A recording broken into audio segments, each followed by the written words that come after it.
Chapter 36. Having your mind and beliefs shattered was a lot like being drunk or stoned off your ass. Thoughts and images rattled around your brain until they tangled themselves up in knots tight enough to strangle your mental self. There was a way to untie them, but it usually only occurred after one sobered up. Dunn wasn't sure he'd ever reached that point.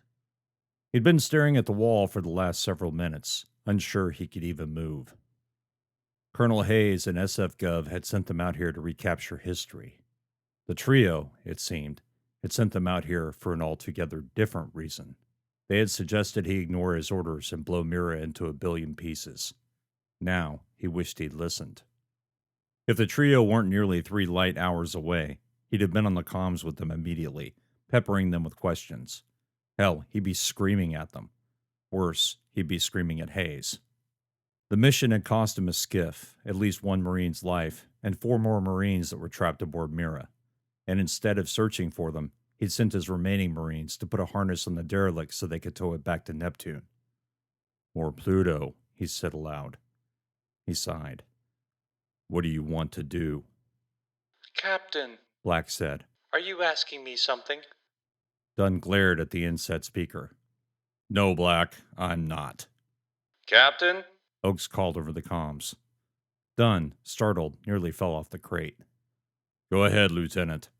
Sir, Oakes said, his voice tinged with concern. I'm picking up some strange readings from inside Mira. He raised an eyebrow. Elaborate, Oakes. Well, sir, Oakes said. Black and I have been looking for other sources of interference for our comms. I went ahead and scanned frequencies we don't normally use, much less monitor. I found something. Looks like a signal, but I'm not certain. A signal? Aye, sir. Oakes said. What does Black say? Black, tell the captain. Oakes said.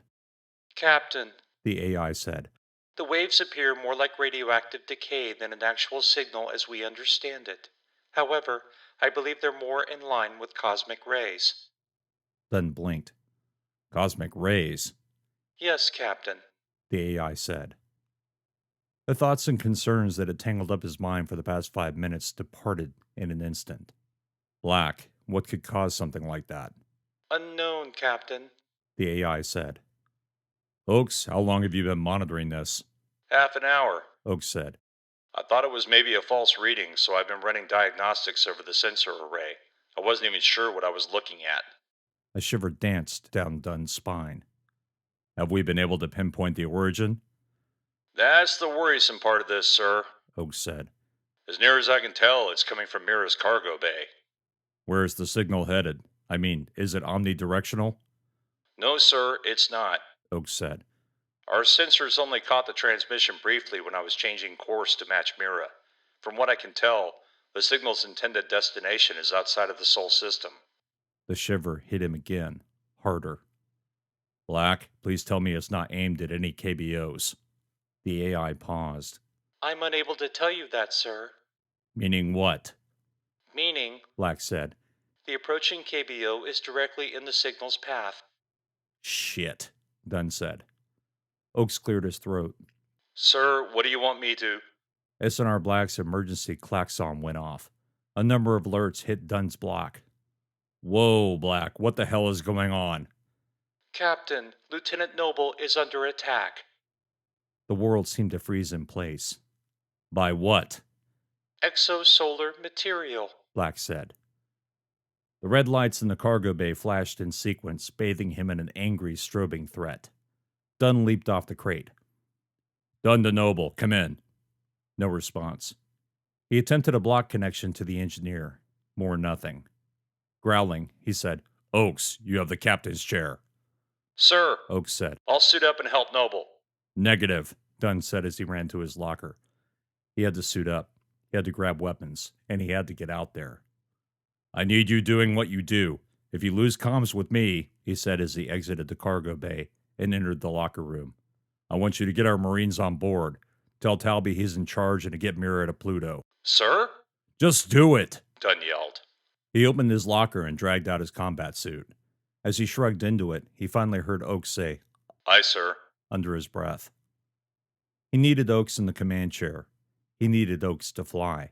In other words, He needed Oakes to do his damn job. Right now, Dunn was the most expendable Marine on the ship. Captains were never allowed to leave the ship and put themselves in danger. At least that was what the manual and officer training said.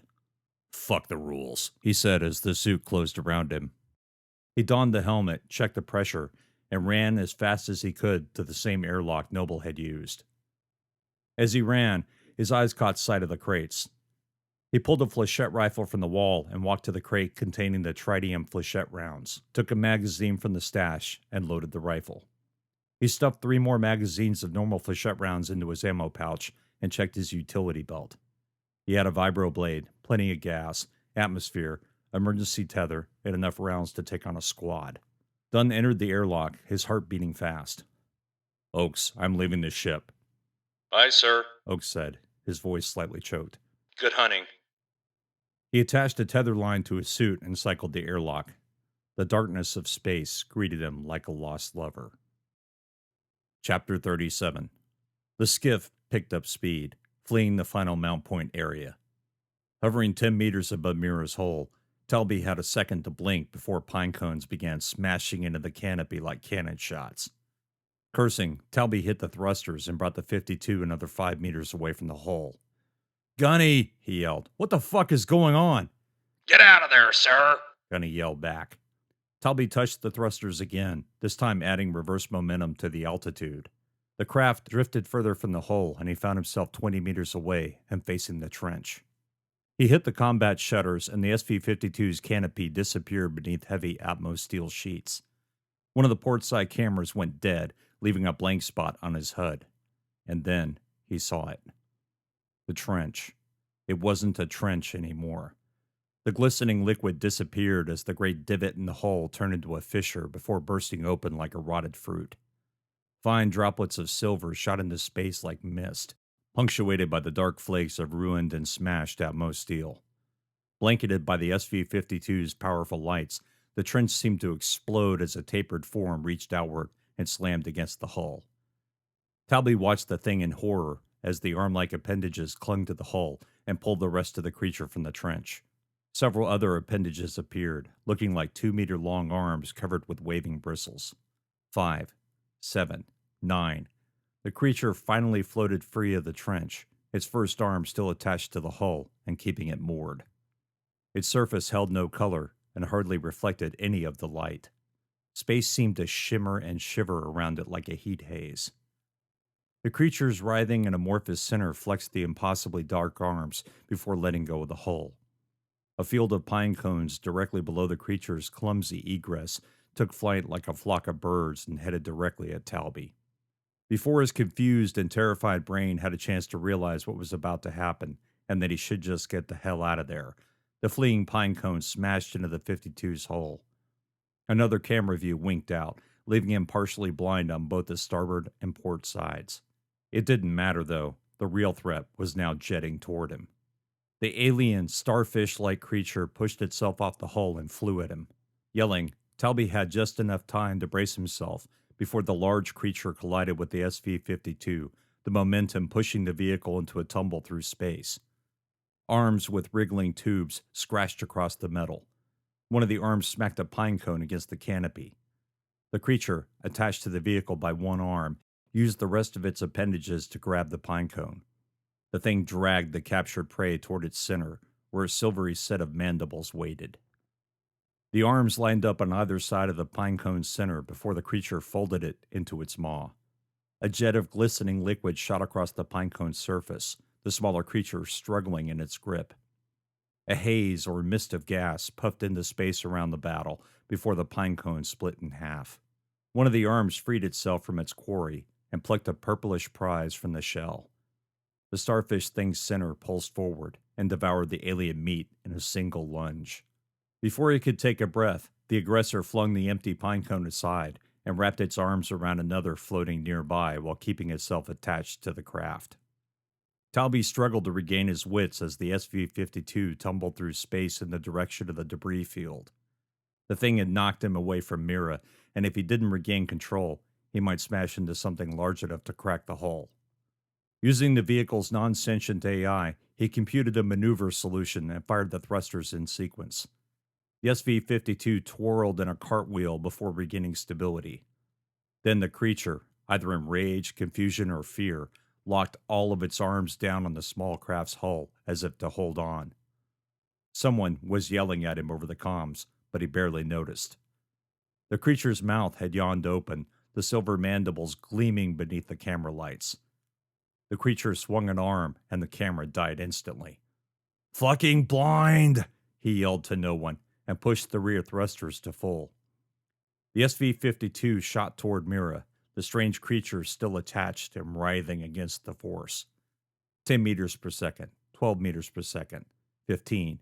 He was going to crash into Mira.